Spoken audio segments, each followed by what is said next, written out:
रानवा एक एंटिटी आहे. ती डोंगरावरून खाली चालत येते आणि नदीकडे जाते.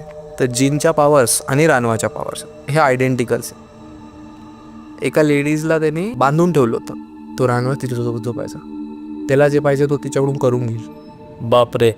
ह्या कथा मनोरंजनासाठी आहे. काही लोकांचे अनुभव व काही पूर्णपणे काल्पनिकही असू शकतात. त्यामुळे कृपया यांना मनोरंजन म्हणून घ्या. या कथा आपल्या संस्कृतीचा एक भाग आहे. अगदी लहानपणी आजी आजोबांनी सांगितलेल्या गुड गोष्टींसारख्या. आमचा हेतू कोणत्याही प्रकारच्या अंधश्रद्धा किंवा भीती निर्माण करणे नाही.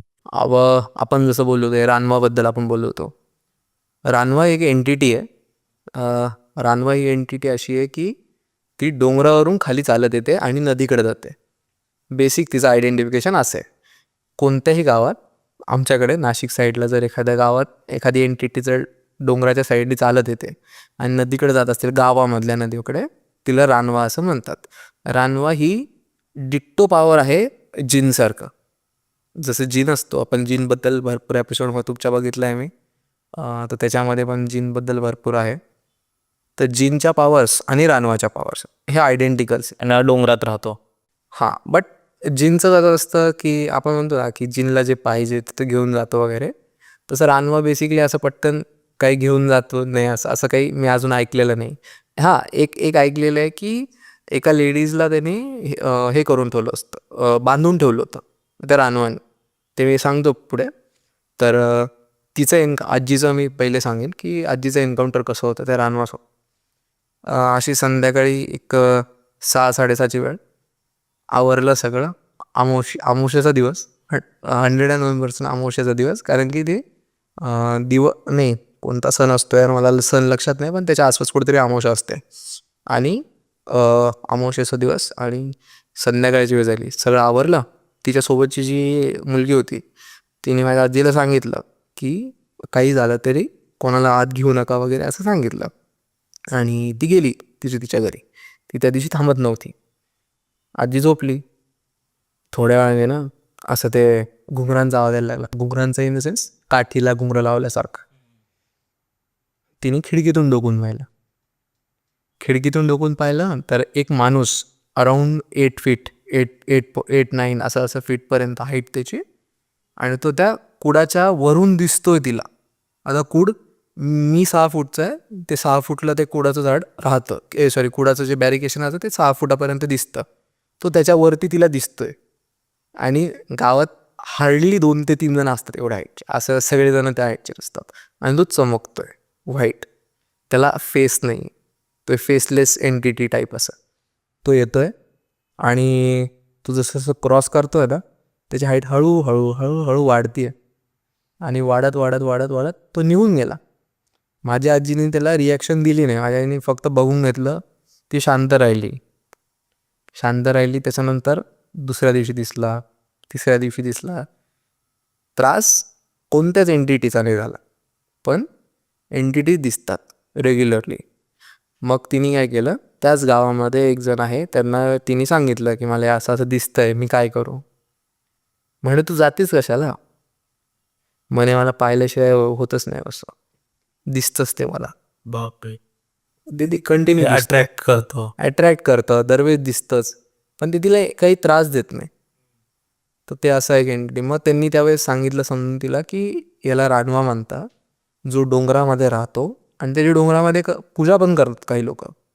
पूजा इन द सेन्स की काही अचीव करण्यासाठी जी पूजा केली जाते ना, तशी वाली पूजा करतात त्याची. मग तो नदीकडे जाऊन तो काय करतो माहीत नाही, पण तो नदीकडून रिटर्न पण जातो. पण हे असं रेग्युलरली तिला दर रात्री दिसलेलं.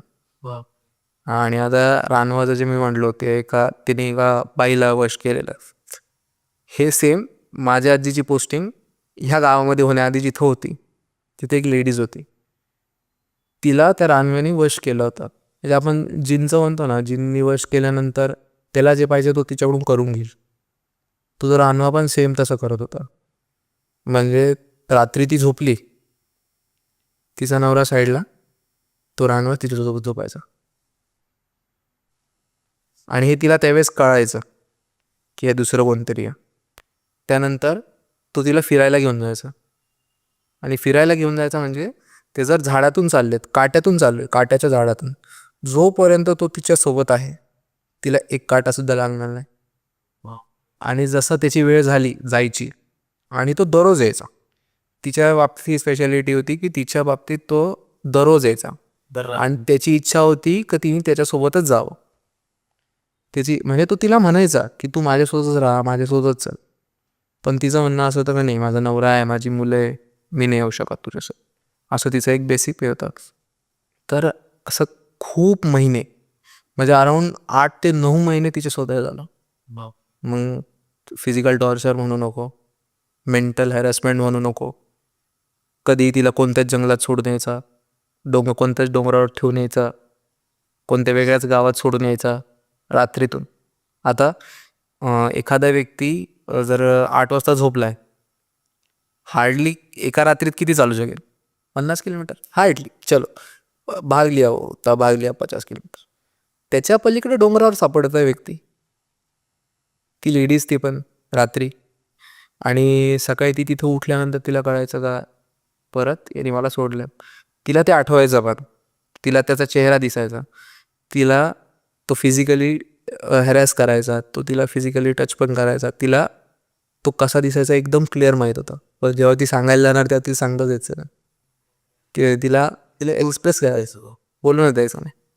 आणि त्यांनी खूप प्रयत्न केले, खूप प्रयत्न केले. वेगवेगळ्या प्रकारचे बाबा, खूप काय काय जादूटोणा वगैरे सगळं प्रयत्न केला त्यांनी. आता गावात, आपल्या शहरात तेवढं नसतं, पण गावात खूप लोक असतात वेगळ्या वेगळ्या प्रकारे बघणारे, वेगळ्या प्रकारे तोडगे करणारे वगैरे भरपूर असतात. त्यांनी खूप प्रयत्न केले, पण नाही. ते 7-8 महिने ते तसं तिला चालू राहिलं. त्यानंतर सडनली काय झालं, एक दिवशी तिला असं गावाच्या बाहेर एक हे होतं, नदी असते, पाट म्हणतात त्याला.